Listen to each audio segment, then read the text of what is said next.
출애굽기 25장 10절에서 22절에 있는 말씀을 통하여 법궤의 영적 의미에 대해서 알아보겠습니다.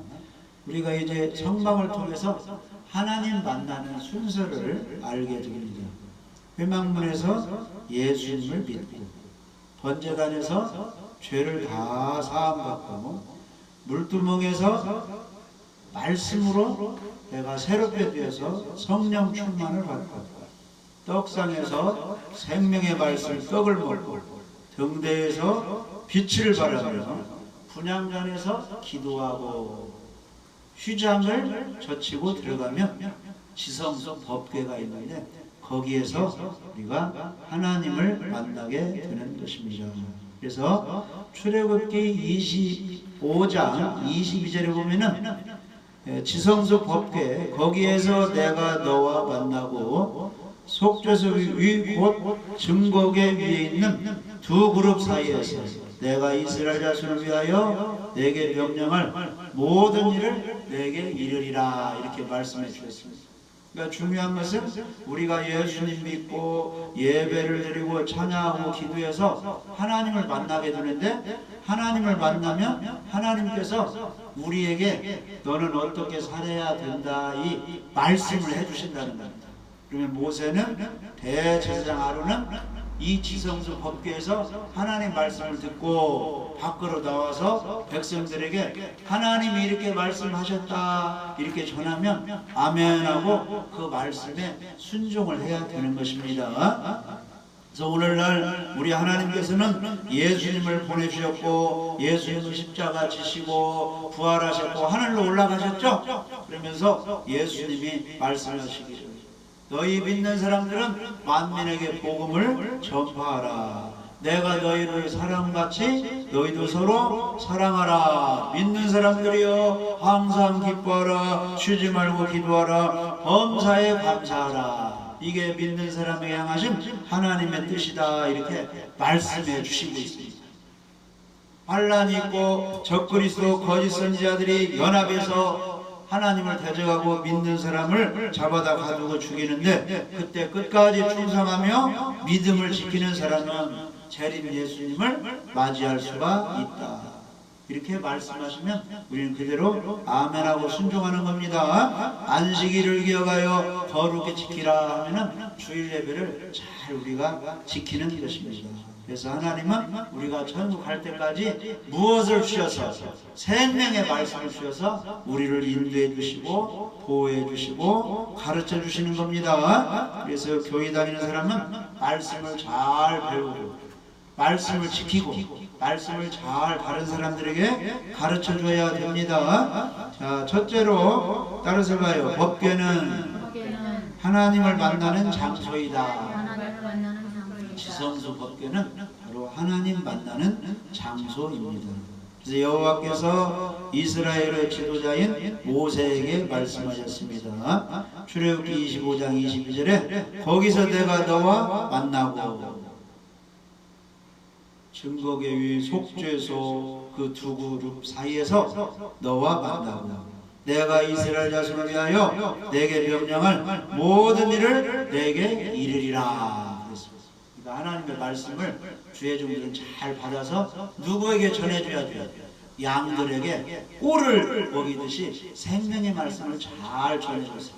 구원받고 상 받을 수 있도록 인도해 줘야 됩니다. 엄마 아빠는 자녀가 태어나면 영양가를 잘 먹여서 잘 성장해서 가정에, 사회에, 대한민국의 나라에 이바지할 수 있도록 보탬이 되는 유익한 사람이 되도록 잘 성장시켜야 됩니다. 여호와께서 법궤에서 모세와 만나겠다고 약속해 주셨습니다. 내가 이스라엘 자손을 위하여 내게 명령할 모든 일을 내게 이르리라 했습니다. 그래서 여호와께서 법궤에서 모세에게 명령하시고 말씀 주시는 곳이 바로 지성소 법궤가 되겠습니다.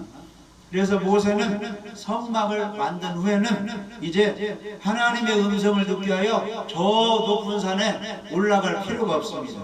어디 가면 돼요? 성막에 성소 지성소 안으로 들어가면 하나님을 만나고 음성을 들을 수가 있습니다. 오늘날 믿는 사람들이 어디에서 하나님 음성을 들을 수가 있어요? 예배드려요. 가정에서, 교회에서, 정해진 곳에서 예배드려요. 두세 사람이 모인 곳에 예수님이 만나신다고 했죠? 거기에서 음성을 듣는 거예요. 내가 나아가야 할 길을 하나님이 알려주시는 겁니다. 할렐루야. 그러니까 어느 때 나에게 알려줄지 모르고 어느 때 나에게 은혜 줄지 모르니까 매일매일 매주 어느 곳에서 예배드리든지 신령과 진정으로 예배드리면 그때그때 나에게 유익한 말씀을 하나님이 주십니다.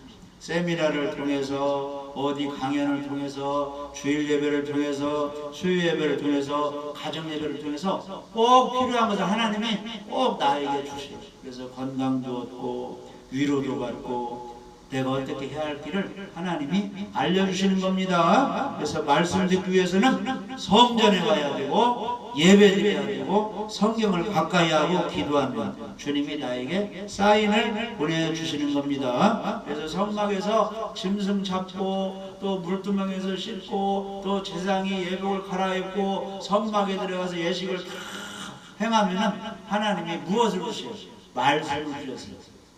말씀을 통해서 치료도 받고 말씀을 통해서 문제도 해결받고 말씀을 통해서 귀신도 떠나가고 말씀으로 다 풍랑도 잠잠하게 하고 여리고성도 다 무너지고 문제가 해결되는 것입니다. 우리가 가지고 있는 것은 하나님의 말씀, 성령의 검입니다.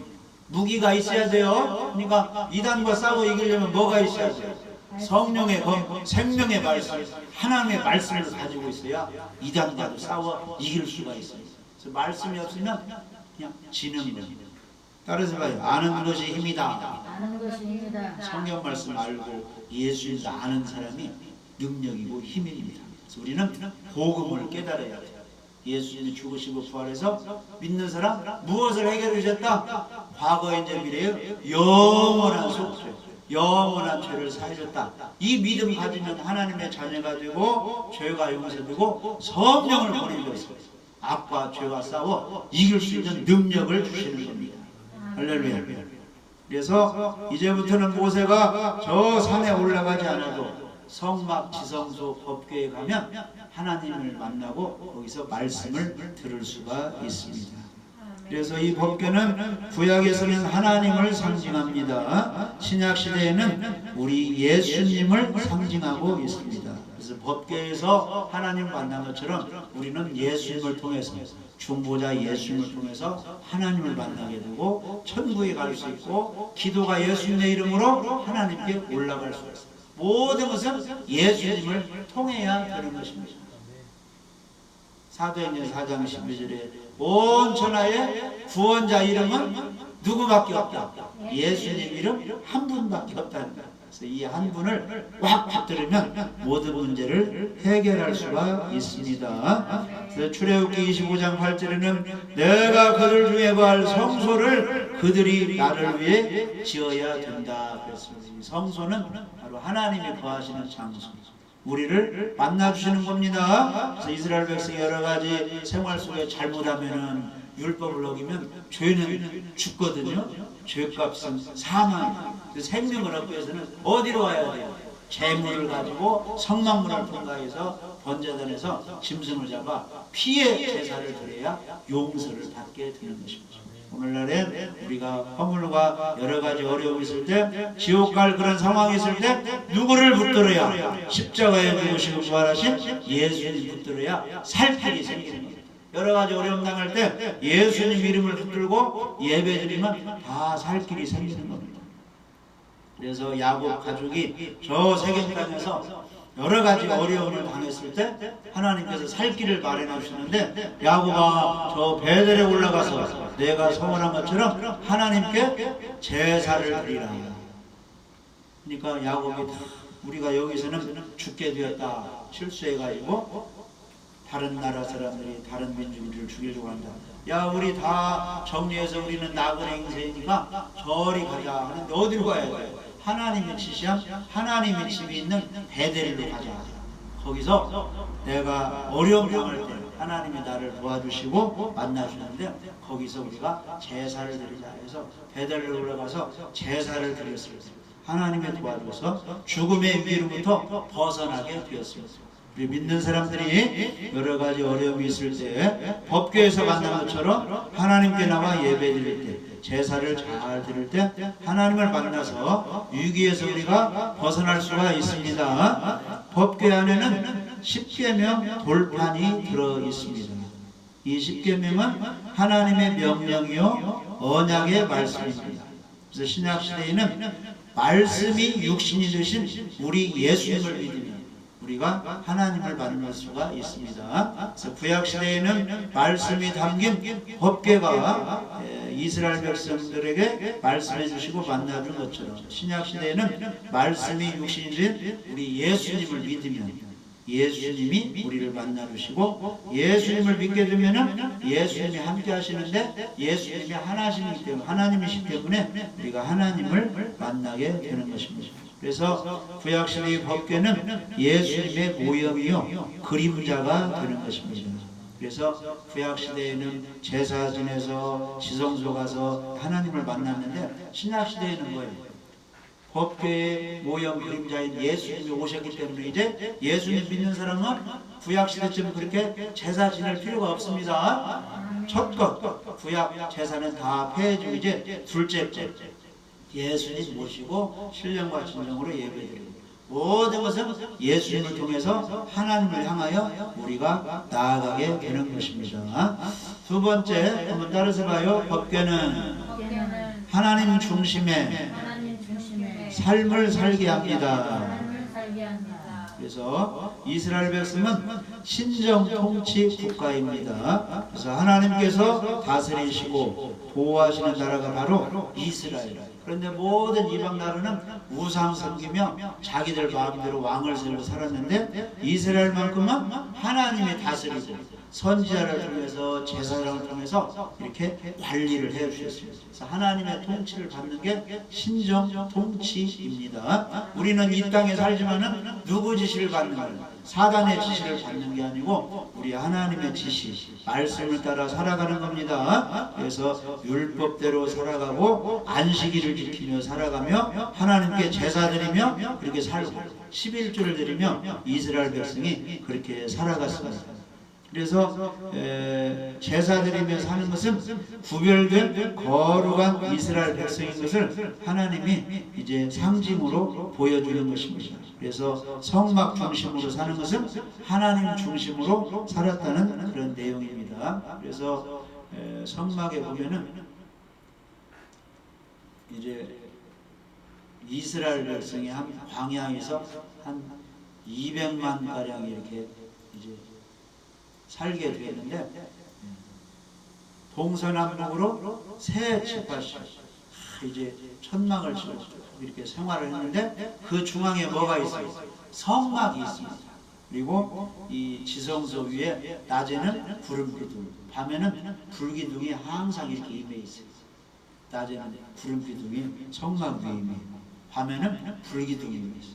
그 말은 뭐예요? 낮이나 밤이나 누가 성막에 계시다는 거예요. 우리 하나님이 계시다. 그러니까 여러분들이 하나님 만나려면 성막에 오면 낮에나 밤이나 다 이제 하나님이 임재해 계십니다. 그래서 우리 믿는 사람에게는 이 중심에 예수님이 하나님이 계시는 우리 중심에 하나님의 말씀이 믿음으로 자리 잡고 있는 겁니다. 그래서 이 법궤에서 하나님을 만난다 이 말은 우리가 말씀을 통해서 우리 마음 중심에 예수님 모시고 항상 예수님 중심으로 살아야 되는 것을 우리에게 알려주고 있습니다. 그래서 민수기 2장 2절에 보면은 이스라엘 자손은 각각 자기의 진영의 분기와 자기의 조상의 가문의 기후 곁에 진을 치되 회막을 향하여 사방으로 진을 치라. 회막이 성막이거든요. 그러니까 성막을 중심으로 동서남북 세 지파씩 진을 치고 거기 거주하라 그랬습니다.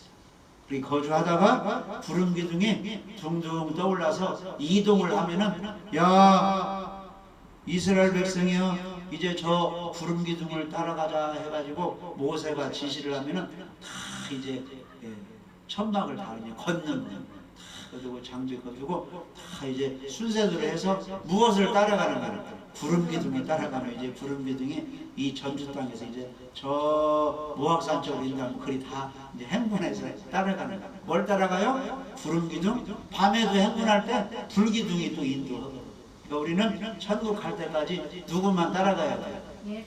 예수님 따라가고, 구름기둥이라는 것은 말씀을 따라가고, 불기둥은 성령을 따라가는 것입니다. 그래서 계시록 14장에는 어린 양이 어디로 인도하든지 따라가는 사람이 14만 4천이라 했는데, 그 사람들이 바로 나중에 순교해 가지고 부활해서 예수님 만나서 하늘 군대가 됩니다.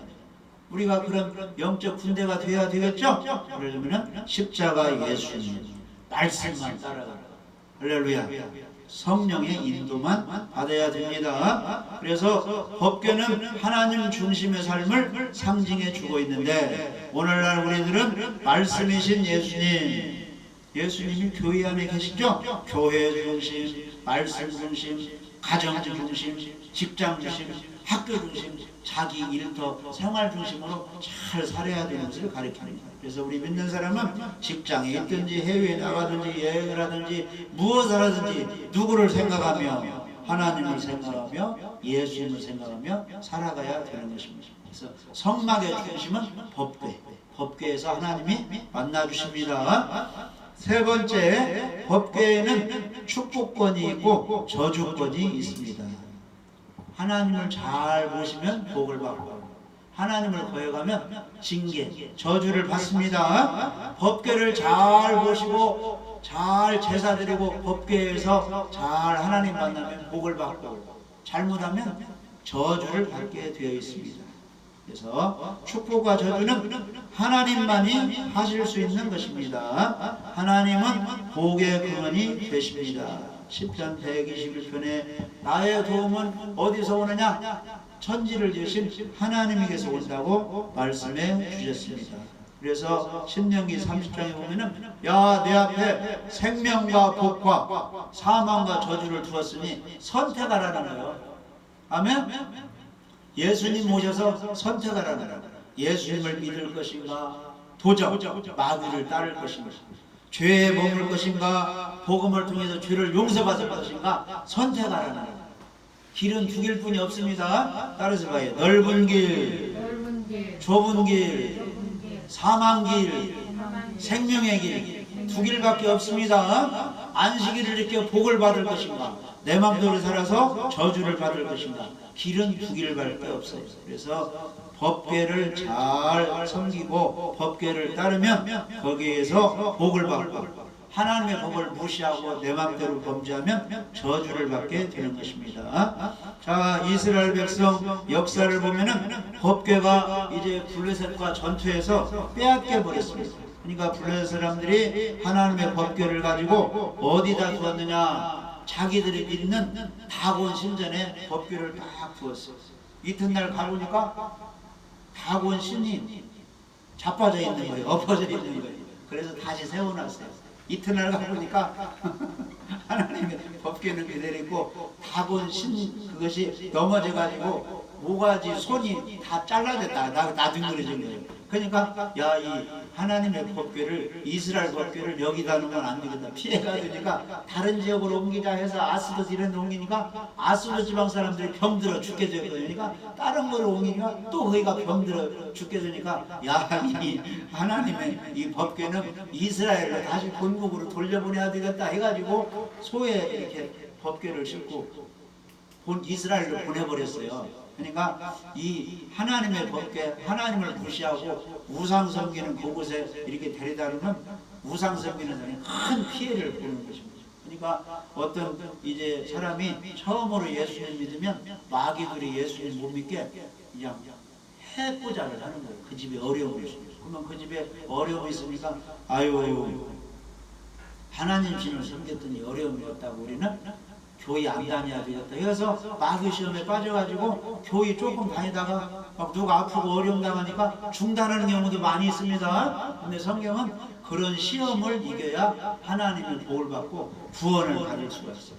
이 사단의 시험을 우리가 잘 이겨내야 돼요. 우리가 교회 다니다 보면 막 화나게 하고 먹에서 예배 빠지게 하고 기도 중단해 하고 이 마음의 평안을 잃어버려요. 이게 전부 사단의 시험이에요. 그러니까 예수님은 따라서 시험에 들지 않게 깨어있을 기도하라. 기도하라는 것은 항상 하나님 생각하고 하나님께 초점을 맞추고 성령의 인도를 받으면 이 시험을 물리칠 수가 있는데, 기도하지 않고 말씀하지 않고 이 방심하게 되면 뭐 기도원 가서도 어디 가서 은혜 받고 식사 시간에 누구 만나서 싸워버리게 되거든요. 그러니까 항상 우리는 조심해야 됩니다. 이 사단은 우는 사자같이 시험에서 복을 받지 않게 노리고 있는 거예요. 그래서 이 법궤, 하나님을 잘 보시면 복을 받지만은 이 법궤를 무시하고 잘못하면은 이제 저주를 받게 되는 것입니다. 그러니까 하나님의 법궤를 이스라엘 성막에 있어야 하는데 그걸 빼앗아다가 자기들 그 우상 섬기는 신전에 들어오니까 우상들이 막 박살나게 된 게 되었습니다.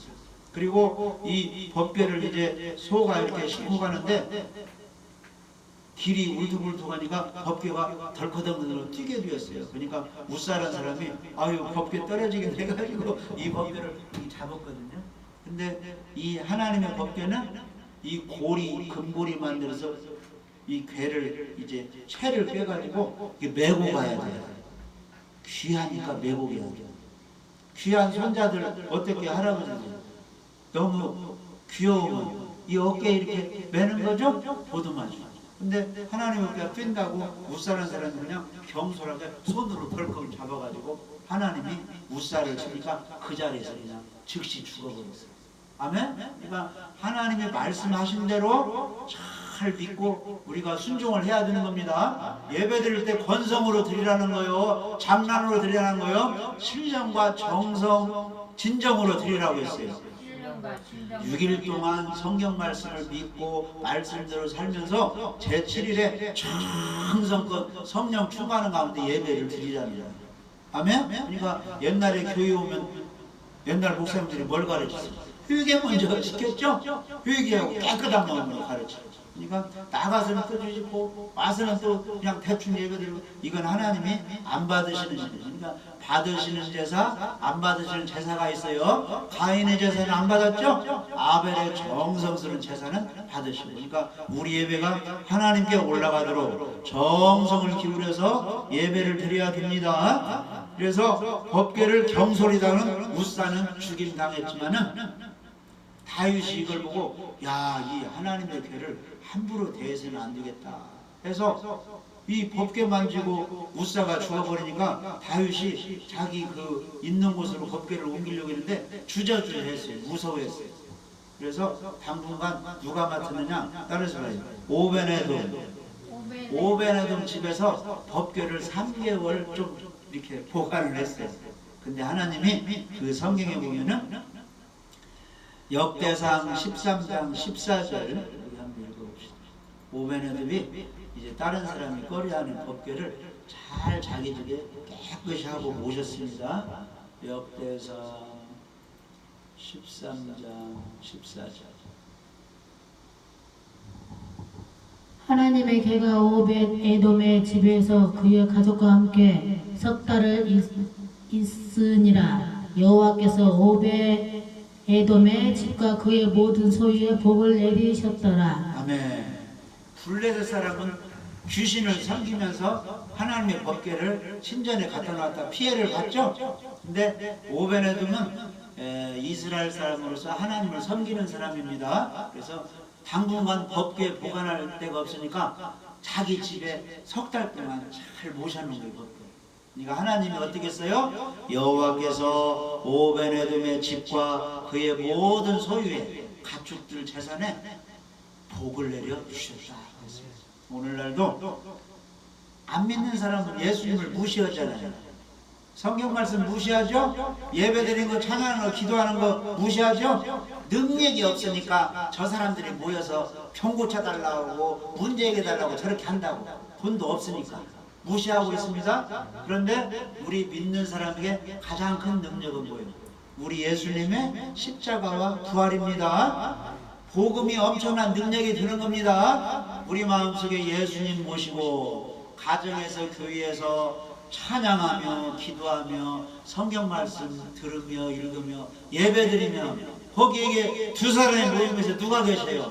하나님이 예수님이 계시니까 복이 임한다는 겁니다. 그래서 오베네돔이 법궤를 석 달 동안 모시고 복을 받은 것처럼 우리 가정의 내 마음속에 복의 근원이신 하나님 예수님을 모시고 말씀대로 살고 예배드리면 우리에게 복이 임한다는 것입니다.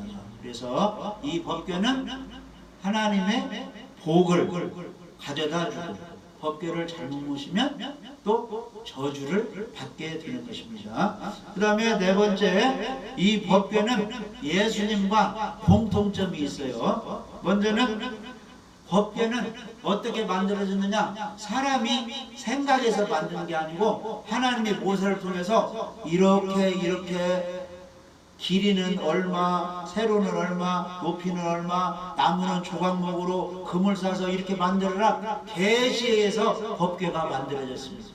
할렐루야. 우리 예수님은 그냥 나타나신 게 아니고 하나님의 예언 계시에서 때가 되니까 이스라엘 베들레헴 땅에 오셨고 계시에서 자꾸 피 흘려 죽으신다고 예언했죠. 그런 것처럼 원수들에 의해서 십자가에 못 박혀 죽으시고 또 3일 만에 부활한다고 예언했죠. 계시된 대로 다 부활하셨고 하늘로 올라가셨고 하나님의 또 계시는 거예요. 때가 되면 재림하신다고 했죠. 그래서 계시대로 예수님이 오시고 활동한 것처럼 이 법궤도 계시에 의해서 법궤가 만들어지고 그 속에 십계명이 다 넣어지고 했다는 겁니다. 그래서 계시에서 만들어진 법궤, 우리 예수님도 하나님의 계시 예언에 의해서 이 땅에 오셨습니다. 마지막으로 재림하신다고 했습니다.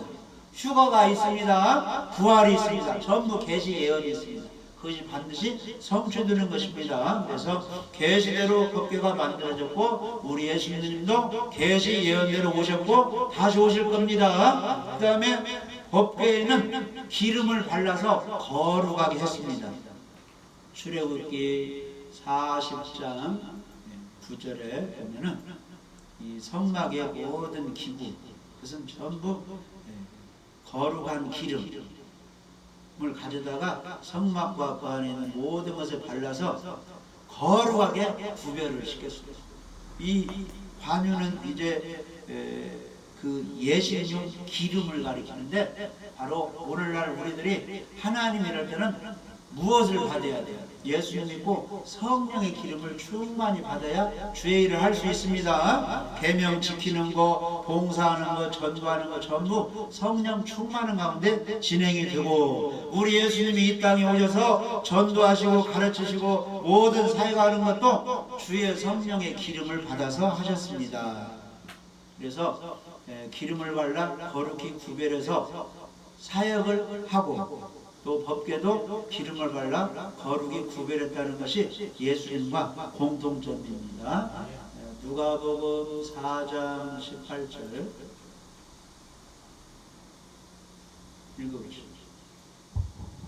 주의 성령이 내게 임하셨으니 이는 가난한 자에게 복음을 전하게 하시려고 내게 기름을 부으시고 나를 보내사 포로된 자에게 자유를 눈먼 자에게 다시 보게 함을 전파하며 눌린 자를 자유롭게 하고. 아멘. 그래서 예수님께도 하나님의 성령이 기름 부어져서 가난한 자에게 복음을 전하고 또 기름을 부으셔서 마귀에게 포로된 자유를 자유케 해주시고 영안이 다친 사람 영안을 열어주시고 마귀에 물린 사람들 다 치료해 주시고 물러나게 해서 자유롭게 해주세요. 무엇임에서? 성령이 임해서. 그 다음에 사도행전 10장 38절에도 예수님 사역은 성령 충만받아 사역을 하셨다고 말씀하고 계십니다. 읽어주세요. 하나님의 나사렛 예수에게 성령과 능력을 기름 붓듯 하셨음에 그가 두루 다니시며 선한 일을 행하시고 마귀에게 눌린 모든 사람을 고치셨으니 이는 하나님이 함께 하셨습니다. 그래서 하나님이 나사렛 예수님에게 성령과 능력을 기름 붓듯 하셨습니다. 이곳저곳 다니며 전도하시고 선한 일이라는 것은 사람에게 유익을 주었다는 거예요. 귀인도 쫓아내주고 병도 고쳐주시고 마귀에 걸린 사람을 고치셨다. 이건 하나님이 함께 하시고 성령이 충만히 부어졌다는 겁니다. 그래서 법궤가 기름을 발라 거룩하게 구별한 것처럼 우리 예수님께 성령이 이미 충만해서 사역을 했습니다. 우리를 또 주님의 일을 하려면 성령을 충만히 받아야 됩니다. 그래서 에베소 5장에 술 취하지 말라 이는 방탕한 것이니 오직 성령의 충만을 받으라. 마귀에게 속한 서양 사람들은 술이 취해야 재미가 있고 우리는 무엇에 취해야 즐거움이 있어요? 성령에 취해야 즐거움이 있습니다. 그 다음에 법궤는 계속 이스라엘 역사 동안 제사 드리는 동안 성막의 법궤는 변하지 않았어요. 그러나 물두멍 같은 것은 파손이 되면 다시 제자가 오겠는데 이 법궤만큼은 처음 만든 그 법궤가 계속 약 1000년 동안 유지가 되는 겁니다. 그런 것처럼 법궤가 한번 만들어서 계속적으로 연대와 관계없이 사용된 것처럼 우리 예수님은 옛날이나 지금이나 변함이 있어요, 없어요? 여전히 변함이 없이 믿는 사람은 구원해 주시고 사랑하며 계명을 지키는 사람은 주님이 도와주시고 여전히 지켜주십니다. 그래서 오늘날도 성경의 큰 역사가 저 이제 새로 복음을 받은 그런 나라에서는 엄청나게 역사가 있어요. 왜냐하면 순수한 믿음으로 귀신이 떠나갈 것을 믿고 또 장애인이 치료될 것을 믿고 병이 고치는 그대로 믿으니까 순수하게 그 역사가 나타나는 거예요. 오늘날도 우리나라도 순수한 믿음을 가지면 성경의 역사가 그대로 나타나죠. 풍랑도 잠잠해지고 문제가 해결되고 오늘날도 여전히 귀신이 떠나가게 되는 것입니다. 그래서 계시록 22장 13절에는 나는 알파와 오메가요 처음과 마지막이요 시작과 마침이다. 여전히 변함없이 주님은 그대로 역사하신다는 겁니다. 히브리서 13장 8절에는 예수 그리스도는 어제나 오늘이나 영원토록 동일하시다 이렇게 말씀해 주셨습니다. 그래서 성경 말씀은 변함이 없습니다. 더하거나 빼면 안 됩니다. 계시록 22장 18절 19절하고 합시다. 성경 말씀은 우리가 더하거나 빼면 안 돼요. 그대로 이루어지게 되어 있습니다. 22장 18절 내가 이 두루마리의 예언의 말씀을 듣는 모든 사람에게 증언하노니 만일 누구든지 이것들 외에 더하면 하나님이 두루마리에 기록된 재앙들을 그에게 더하실 것이요 만일 누구든지 이 두루마리의 예언의 말씀에서 제하여 버리면 하나님이 두루마리에서 기록된 생명나무와 및 거룩한 성에 참여함을 제하여 버리시니라. 아멘. 그래서 성경이 이제 기록된 후로 오랜 세월이 흘렀지만은 이 하나님 말씀은 한번 말씀하신 거 변함이 없이 그대로 이루어지기 때문에 문화가 또 변화하고 시대가 또 지나고 사람이 바뀌었다고 해서 말씀이 이렇게 바꿔졌어요. 말씀이 변개돼서 전해지면 절대 안 됩니다. 우리는 성경 그대로 믿는 것입니다. 그래서 오늘날도 우리의 구원자는 예수님밖에 없습니다. 오직 천국 가는 것은 죄가 사해져야 되는데 이 죄사함은 예수님의 십자가와 부활을 통해서 믿는 사람들에게 영원한 속죄가 적용이 되어서 구원을 받는 것입니다. 그래서 법궤에서 하나님을 만나서 말씀을 들은 것처럼 오늘날 우리는 법궤의 상징인 우리 예수님을 통해서 하나님을 만나게 되고 거기에서 나아갈 그런 방향의 비전의 말씀도 우리가 듣게 되는 것입니다. 그래서 법궤 속에 만나 항아리, 쌍난 지팡이, 언약의 돌판이 들어있는데 전부 예수님을 상징합니다. 그 만나는 이스라엘 백성을 40년 동안 광야에서 먹여주신 것처럼 우리 예수님께서는 생명의 양식으로 살을 주시고 피를 주셨어요. 우리에게 생명을 주셨습니다. 아론의 쌍난 지팡이처럼 예수님은 3일 만에 부활하셨어요. 우리에게 나중에 부활을 가져다주고 우리에게 영생을 주신 부활의 예수님이십니다. 십계명 돌판이 들어있는 것처럼 말씀이신 예수님이 이 땅 위에서 우리에게 말씀을 전해주었습니다. 그래서 우리가 천국 가는 동안 생명의 말씀, 하나님의 말씀을 귀하게 여기고 말씀을 붙잡고 따라갈 때 우리 예수님과 동행해서 승리의 삶을 살 줄 믿어집니다.